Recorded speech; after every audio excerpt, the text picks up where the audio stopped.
So thank you once again for being here, and let's get started. So the agenda for today is really trying to understand what, why, when, DPIAs, how to get us started. We need to understand what data we have or don't have. Are we engaging in, at our respective organizations, any high-risk processing activities to present, demonstrating your due diligence, and how TrustArc can help. What, why, and when. Joanne, can you get us started off kind of breaking this down for us? Sure. So first of all, what is a DPIA and how is it different? Because you hear the terms PIA, DPIA, all these different type assessments kind of thrown around. Now, a DPIA is similar to a PIA, but what the key difference is there's a greater emphasis on data protection. It can be conducted on both, like PIA can be conducted on both systems and business processes. But, the DPIA is really designed to help companies assess risk associated with their processing activities that may pose a high risk to individuals. And why do the companies need to do these? Mainly we think about DPIAs as, this is something I got to do to comply with GDPR. But really, it's also to help you identify the controls that you need to address and reduce risk. And it's really thinking of, being proactive and ensuring that you are incorporating, privacy by design principles at the outset, and the DPIA is a way to do that, and which goes to the next part of the slide of when to do it is, and we'll dive a little bit more into what it means by high risk processing activities and to individuals. But the key thing is you should be completing that DPIA prior to engaging in those activities as you're thinking about like innovative ways to use technology, providing certain types of services that incorporate kind of high risk data, sensitive data. So really incorporating that DPIA is a way to ensure that you're incorporating privacy by design and data protection by default from the outset as you're designing your new product or service. Berta, you want to add to anything around that from your perspective? Sure, thank you. For us, it's important to educate our stakeholders for them to understand that when we start a DPIA, it's because we need to go like one step further. We need to really nail down what the processing activity is about in order to determine the potential impact for individuals. While when we think about the PIA, is more an ordinary privacy risk assessment. So for us, this is important, especially with regards to the when, to educate our stakeholders, as I said, that we don't run DPIAs for everything, every system, every business process, only in those instances where there could be high risks for the rights and freedoms of individuals. So repeating this message is like a constant for them to understand that we don't take everything through DPIA, however, we take almost everything through PIA, which is an important distinction for us. Thank you. And kind of continuing on with that discussion, as Joanne kind of emphasized, and the criticality of those high risks, it's kind of important to kind of revisit, since this came out rather early in GDPR, actually just before the official act was put in place. This opinion came from then the working party. Joanne, want to walk us through this a little bit?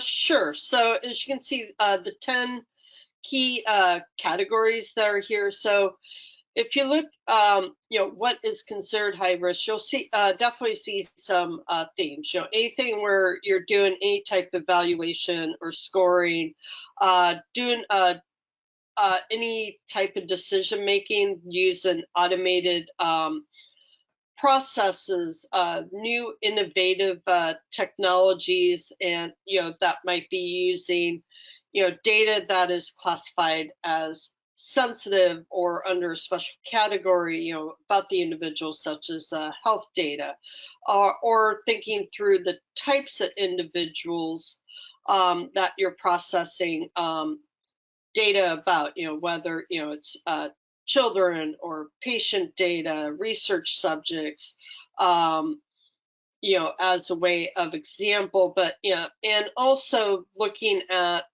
the scale of the data that you're processing, how many records are involved in that business processing activity or being stored in that particular system. So anything, around, valuation, if you're using data from other sources to derive different types of information about an individual, especially where you're going to be making decisions about them, that could have a huge impact. That is, where you really need to consider doing that DPIA. Berta, how does GE kind of think about this and leverage these in your process? I would like to first remind people that I'm part of the corporate privacy office, okay? So this means that I'm not in a customer-facing position, so to speak. And this is important, especially with regards to the condition number 10, because when we run a DPIA, it's very likely that the outcome of such assessment is not high risk, simply because for us, it's not difficult to identify other fundamental rights that we need to consider as an employer of our data subjects. For instance, right for fair employment conditions, or right to integrity, physical integrity, when we are talking about occupational health, for instance. And for us, this is a type of assessment that we go to the very detailed analysis in order to determine that, yes, we may monitor our employees, for instance, CCTV, but it's for the sake of security, okay? So it's because we want to protect them. It's not because we want to know if they are doing their job in one way or another and impact their performance. So for us, we have very close these conditions to us, but always we look at what other rights and freedoms we need to honor in order to balance the outcome of the DPIA, just to give you a practical example of how we deal with these conditions. Thank you for that, Berta. Not that we expect anyone to be able to see this, obviously, when you get the slides, but the TrustArc kind of went ahead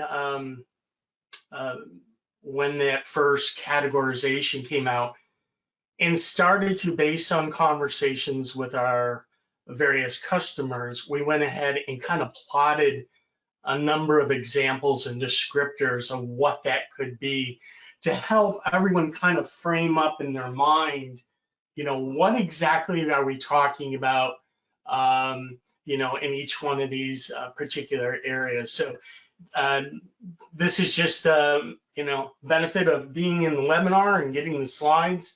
And hopefully you'll find this to be something of use and help as you go ahead and kind of navigate these 10 defined conditions of high risk by GDPR. Either one of you, any additional comments on high risk processing? Excellent. So let's talk about kind of getting started. And with that, okay. So, one of the things, when I was kind of in the CPO role years ago, it was really important to have a really, really good understanding from a privacy standpoint of looking at our risk posture as a company. And what do I mean by that? If you don't have a risk officer per se, and you're a smaller organization, someone that may be dealing with insurance issues or whatever probably has something to say about risk. And you really need to understand that. Why am I making such a big deal of this? I'll be the first one to admit, not every organization out there is jumping up and down trying to be the poster child of compliance. I know no one wants to hear that, but that's the reality. Many things come into play, including obviously issues of, is this something that we're likely to get fined on, or not? Are we doing no more, no less than our competitive set or whatever? The bottom line is, you as a company have a risk posture, and you need to tap into that to understand how far you want to lean one way or the other towards the issue of compliance. So that's what we mean by, in preparation, make sure you're aware of this.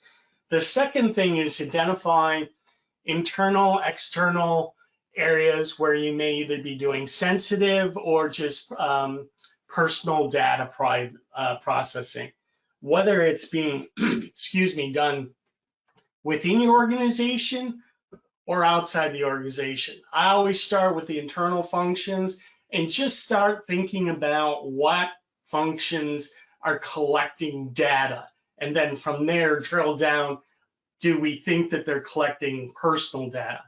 Now, one of the things that I did when I was a CPO is, because you couldn't get to a big understanding of who was doing what, given that I was involved with a multinational company, not as big as GE, but rather large itself.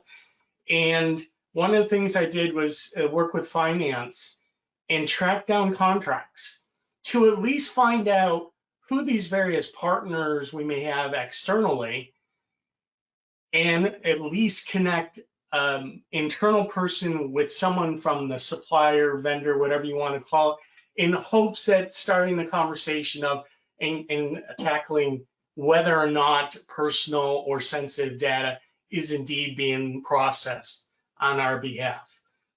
So that's how I would, typically say in preparation, begin to just get a feeling of how big this is or not.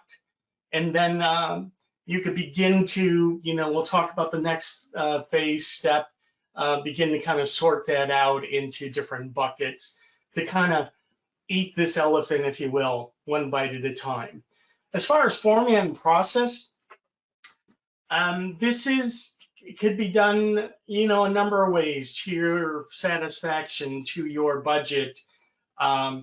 If this is done using, or you use software, obviously TrustArc has software, there's others as well out there, or are you going to stay and do something in a low tech like a spreadsheet? Again, that's entirely up to you, although you will find at times, obviously, the software from a long-term sustainability point, and not just a moment in time, has significant benefits. Obviously, once you identify how you're going to do it, you now need to communicate it to your various stakeholders that you're likely to be touching along the way. So those are in preparation of a DPIA and setting it up, creating that awareness, understanding what your risk posture is, kind of getting a sense of where the processing is being done and by whom, internal, external, who owns it, that type of thing. And then the last thing is, so how are we going to capture all this information, down the road? Is it going to be through a spreadsheet or some other process? Joanne and Berta, anything here that you would add to? In my experience, Paul, process is critical here, because once you make this procedural, you just need people to know the process, and this increases the room for compliance. This is all you have said is important, but the fact that we are going to define this in a process, for me, is very instrumental. Great. Joanne, anything? I don't have anything to add. Okay. So now the big piece, right? So that you're getting ready to get this started, but you now need the critical piece and understand where our data is located and what we're doing with it. So know our data. And with that, Joanne, you wanna, talk to this one? Actually, Sure. I'm sorry, this is me. So let me complete this, and then I think you have the next two on this list. I apologize for that. So business processing activities and subject matter experts. So the first thing is, before we can really jump into doing the DPIA, it is really helpful to understand, as we mentioned in the previous slide, where things are being processed, who's touching it, what data flows are we looking at, what systems, what vendors, what functions within our business are doing things.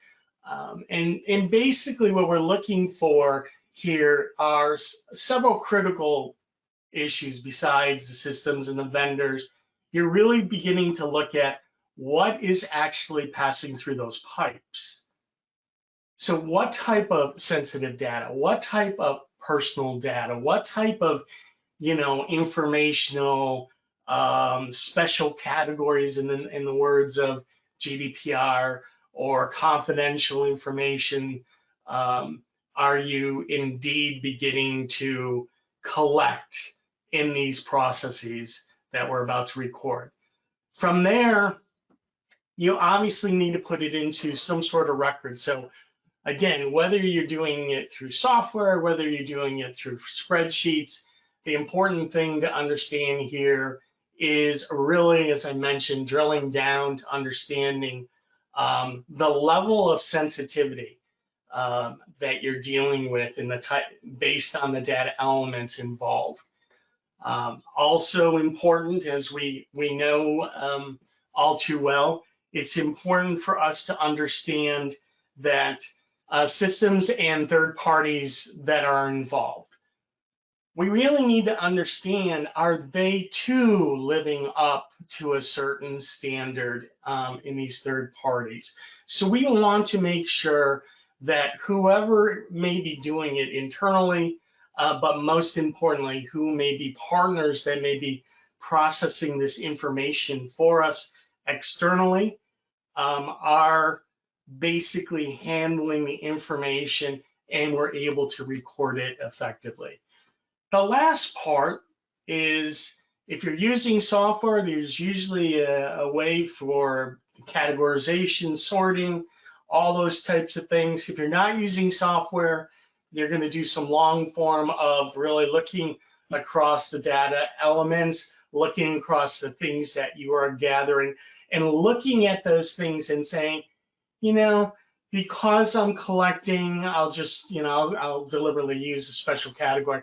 I'm in a hospital and I'm going to collect a religion, right? And we know that's problematic as a special category and has heightened sensitivity in Europe in particular.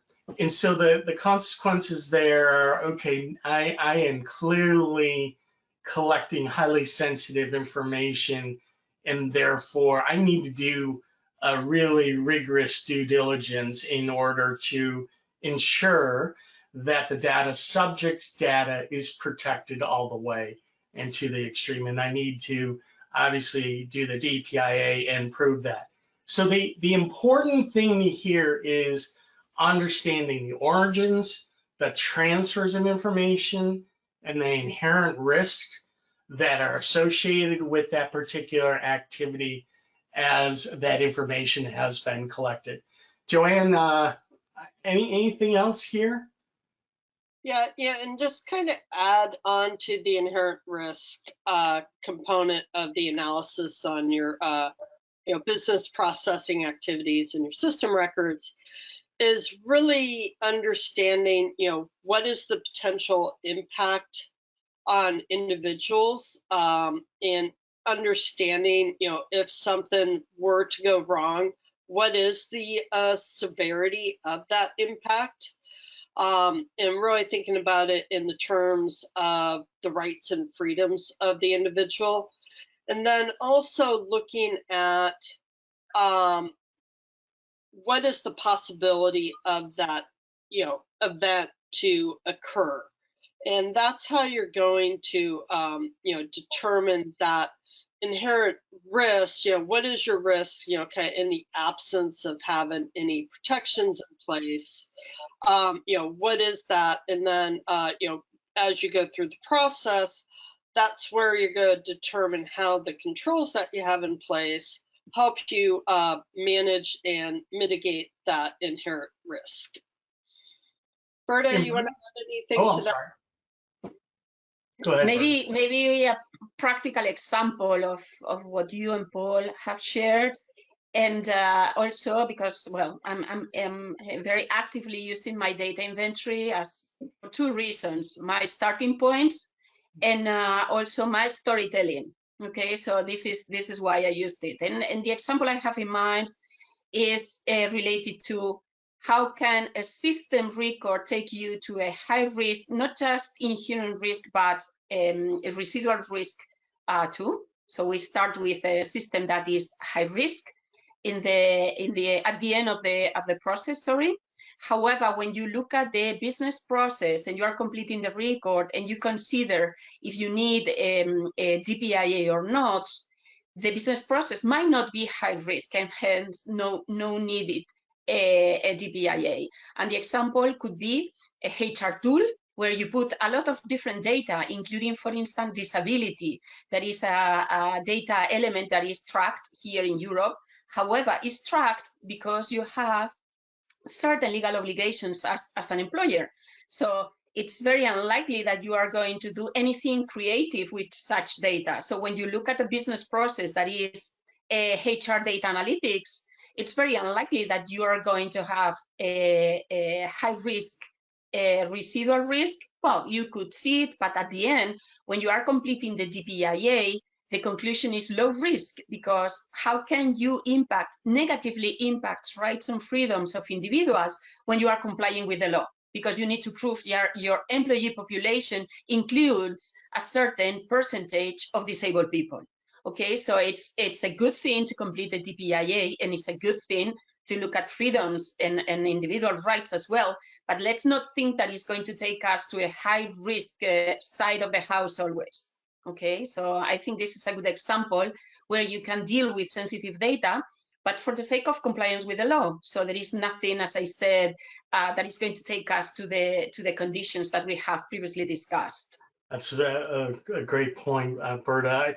I particularly, at the very beginning, you said something I think is really critical, and that is that you go to your data inventory and using it regularly. That I think is a really critical statement you made about the importance of a data inventory. When customers come to us and say, we need us to complete this data inventory, I often say, at that moment in time, right? And what I mean by that is data inventory is a living, breathing document. It is never done, folks. It will always be changing as your business change and as you collect personal data. It needs to be reflected there.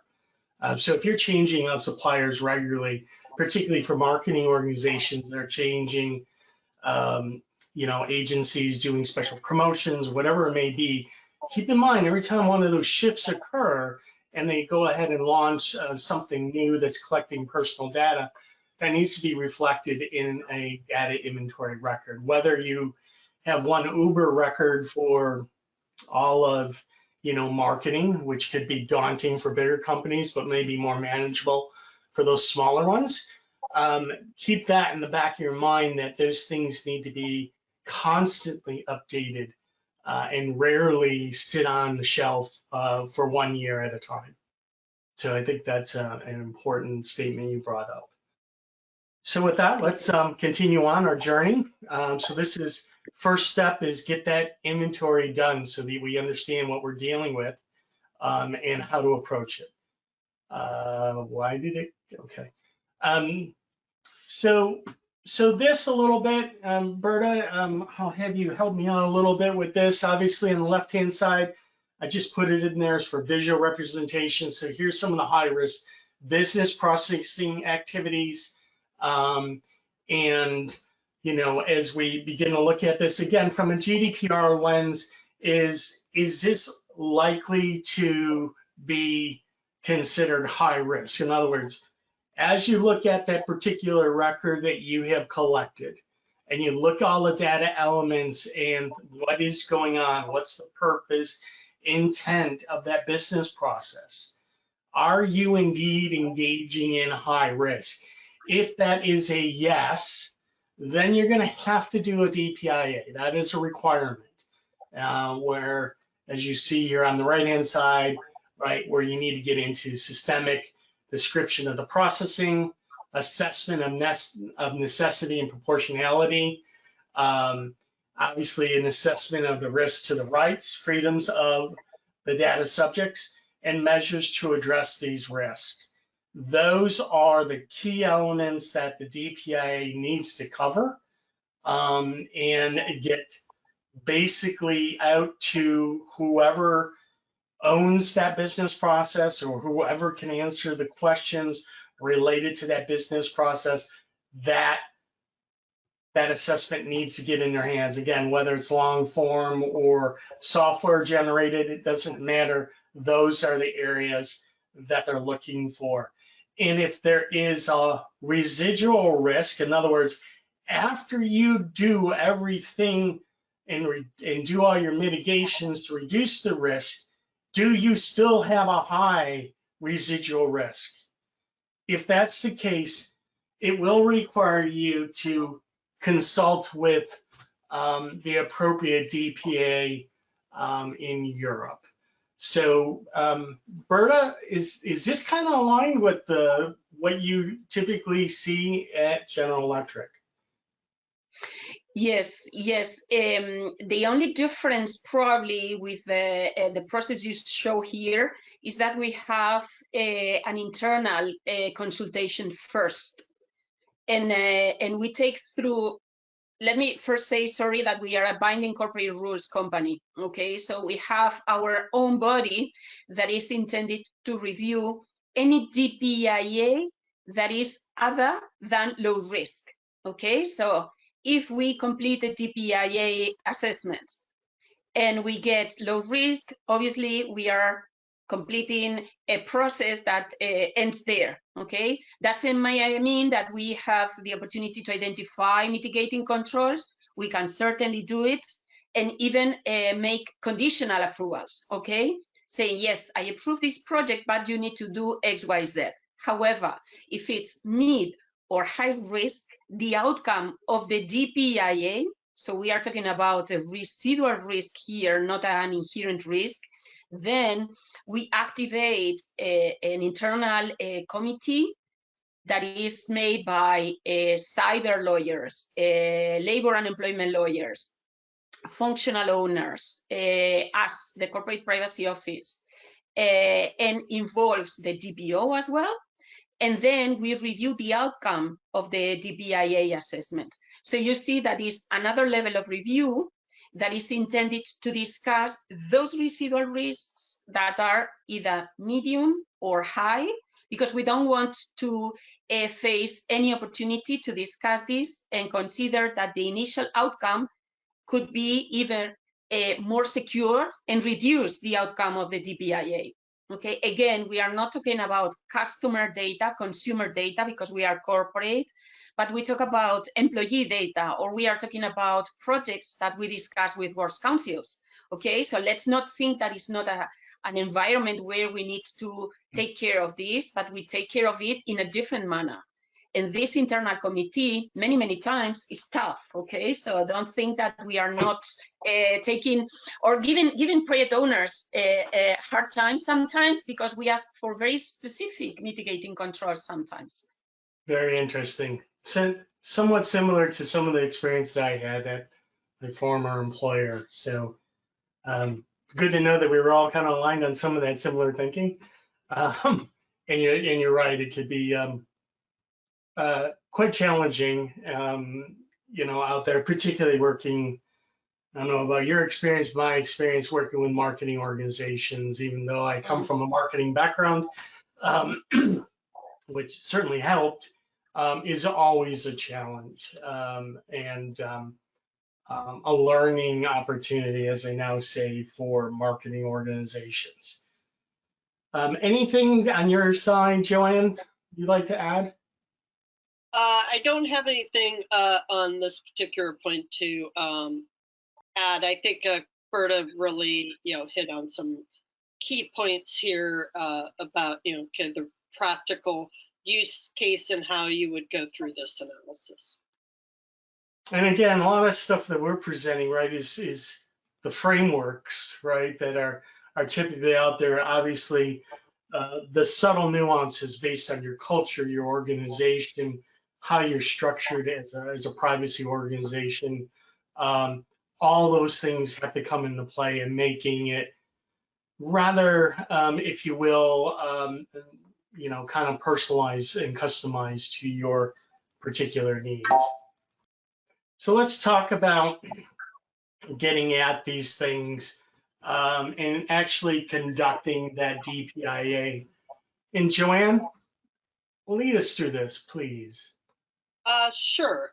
So, first, you need to figure out what your methodology and your DPIA process is going to be. And as Paul just mentioned and, Berta highlighted, is, the process may vary from organization to organization, depending on the business, the type of data that you're handling, as well as, the size of your business and your business organization's tolerance for risk. So thinking through the methodology, you really need, the assessment needs to really define and describe, what the context of, what the system is doing, or, the business process, what are the goals of that.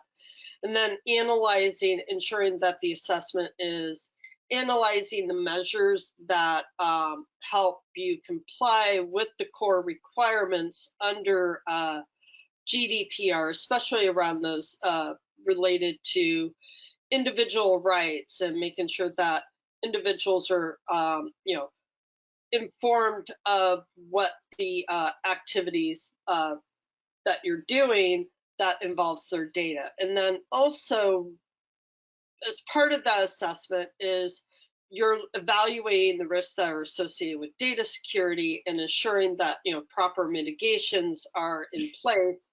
And then most importantly, I think, is also that documentation and formal validation of the DPIA, and making sure that you are having those approvals and those appropriate set of eyes on it from your privacy and legal compliance teams. Then you want, as we talked about, you need to identify how you're going to do it. Are you using spreadsheets? Are you using software? How are you going to get this done? And then who's going to do it? Who's involved? Who are the best people within your organization to complete these? And you need to identify and engage those stakeholders, make them aware of the process, take them through training. And I'm sure Berta can definitely comment on that component. And then there's the process of, you need to determine what type of assessment is needed based upon the risks related to that processing activity. As Berta noted earlier, not all processes require a DPIA. Some you may be able to do a PIA or just a kind of mini privacy assessment to kind of have that check in place that you're doing, that you have all the appropriate controls and protections, but you really haven't that process to really determine when you have to do that DPIA, then once you get it completed, what are you going to do? How are you going to manage the remediation activities and report on those? And Berta, what do you have to add? Does this align kind of like with how GE has approached this, or what are some of the nuanced differences?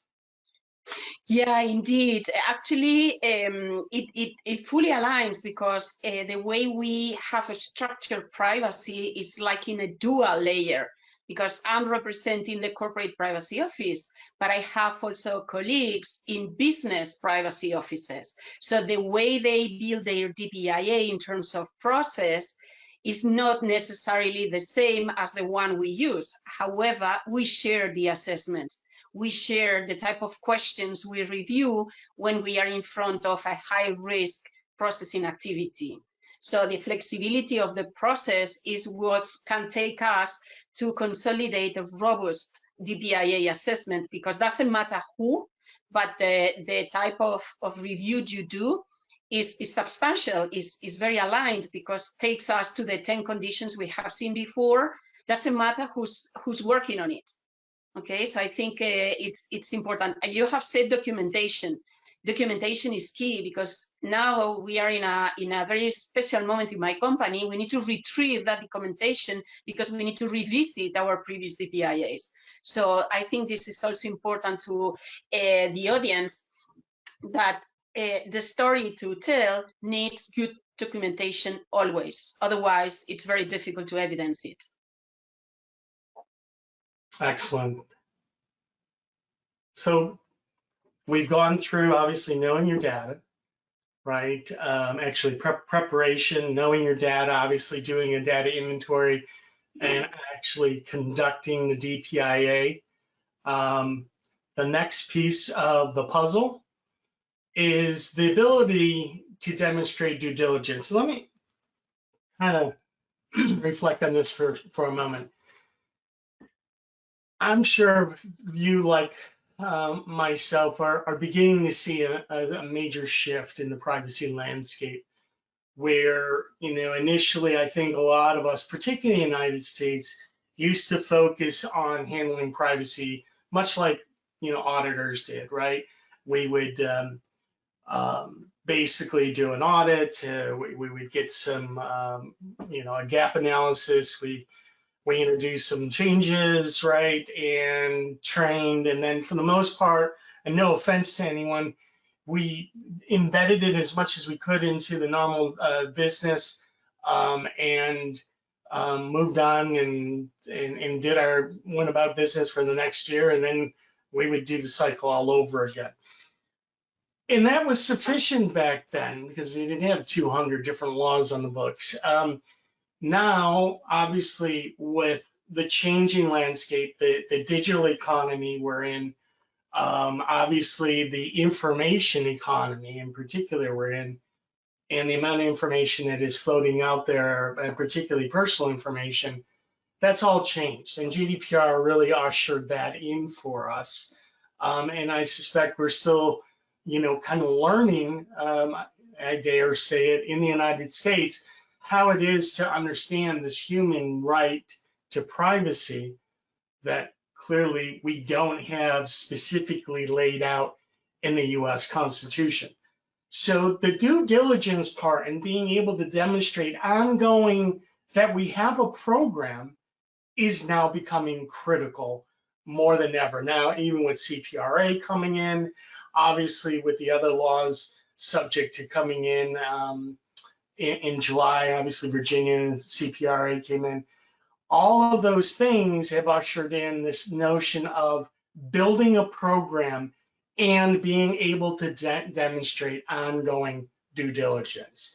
Apologize for long-windedness there, but I think this is a really critical area to really focus in on. And so when you look at the reporting aspect of this, so if we were looking at it from GDPR, there are two reports that are generated over the actions we have discussed.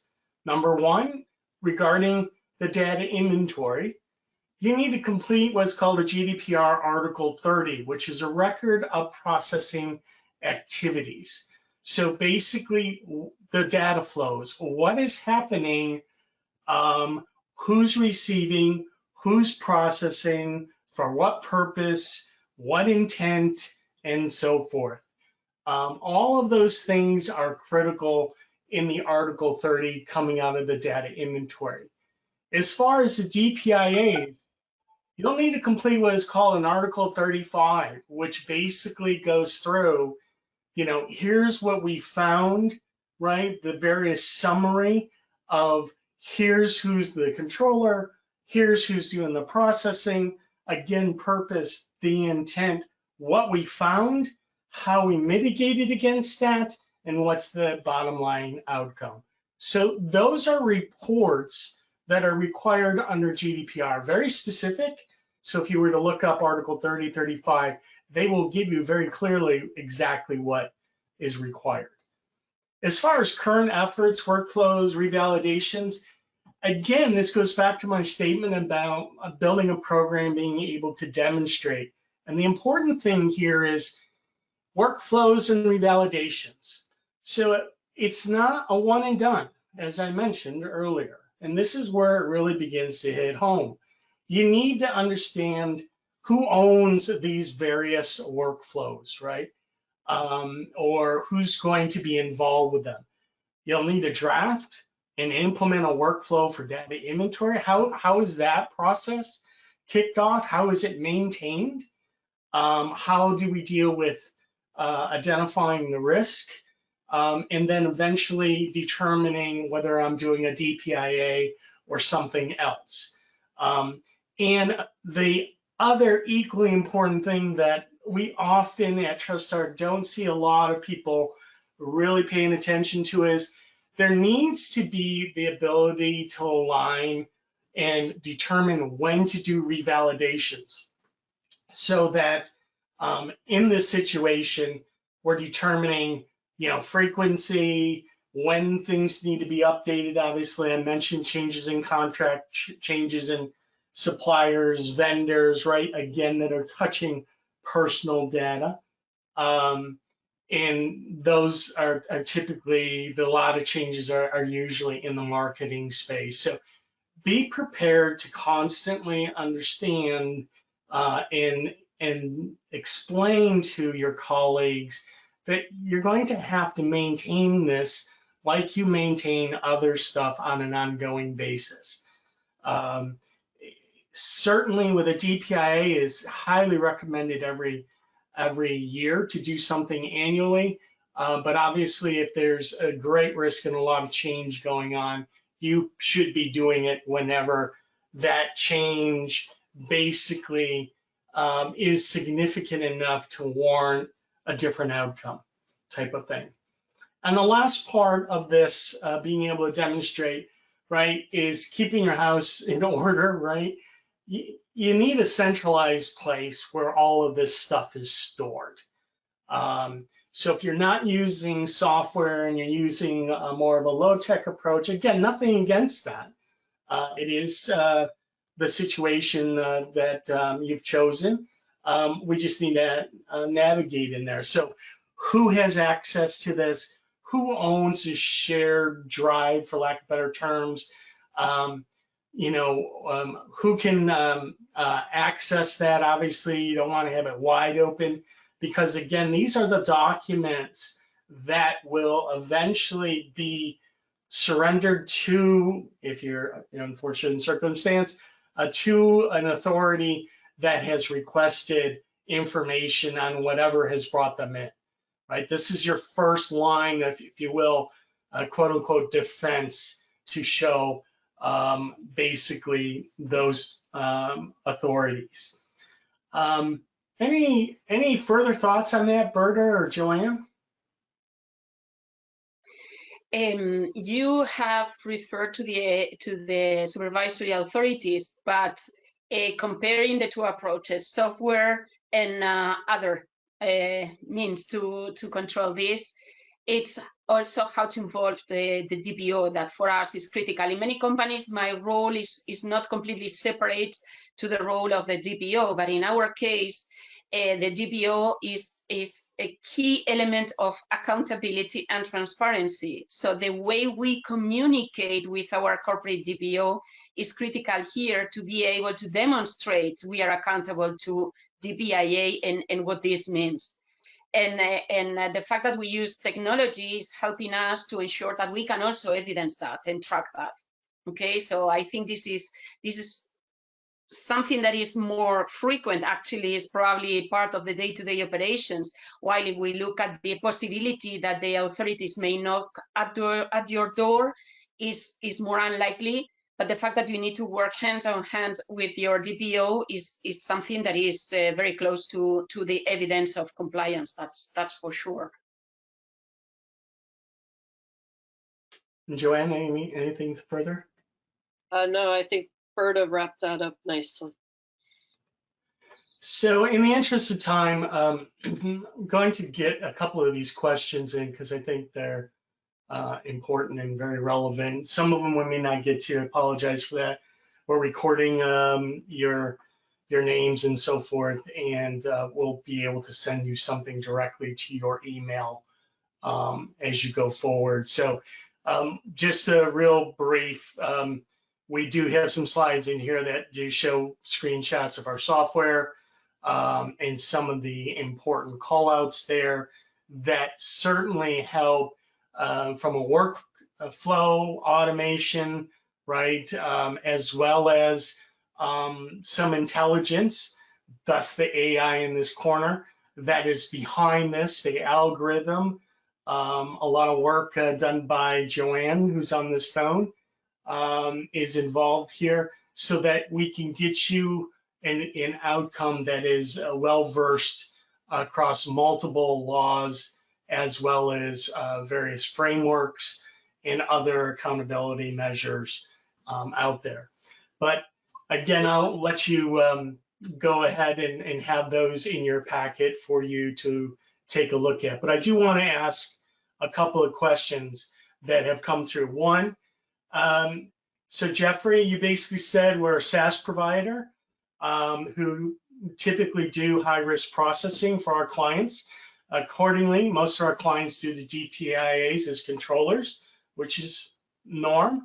We have never done a DPI as a data processor. Is there any reason we should consider doing a DPIA ourselves if our role is that of a data processor? Either one of you care to answer that? Yeah. I highly recommend that you do your DPIA as a processor, even though it's not necessarily required under GDPR. But what is required is that in your role as processor, you need to demonstrate to the controller that you're able to have the appropriate data protections in place, because ultimately it is the controller that's responsible for the processing of the data. So you need to demonstrate to them, and the controller has an obligation to ensure that you, as processor, have the appropriate data protection measures in place. So be proactive, do the DPIA as processor, so you can use that as a way to demonstrate to the controller that you have the appropriate controls and security protections. And let's see if I can sneak in one more. Berta, maybe this one for you. In Okay. Europe, do you think the DPIAs for low and medium risk activities have become standard for proving data protection by design? Basically, you need a DPIA type documentation for everything. What are your thoughts on that one?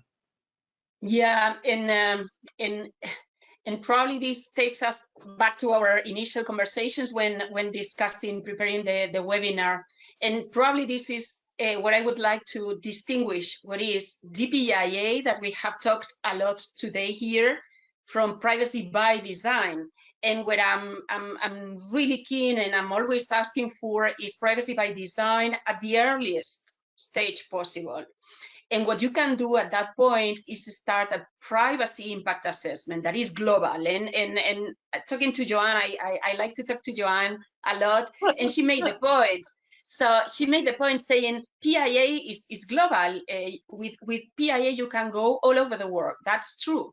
But what I would suggest is rather than considering GPIA for everything, it's like a two-step process. Is PIA for everything, and once you're there and you see it's high risk, you go up and move to the upper level, that is DPIA, because you need to assess the impact of fundamental rights and freedoms. And this is not required when you are looking at a privacy impact assessment.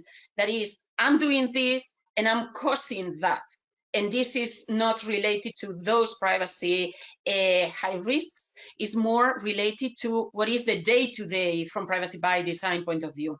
And this is for everything. DPIA, no. I can say that in my experience, we could have 80% that is not subject to DPIA and 20% of our processing activities under DPIA, meaning the whole process. Excellent.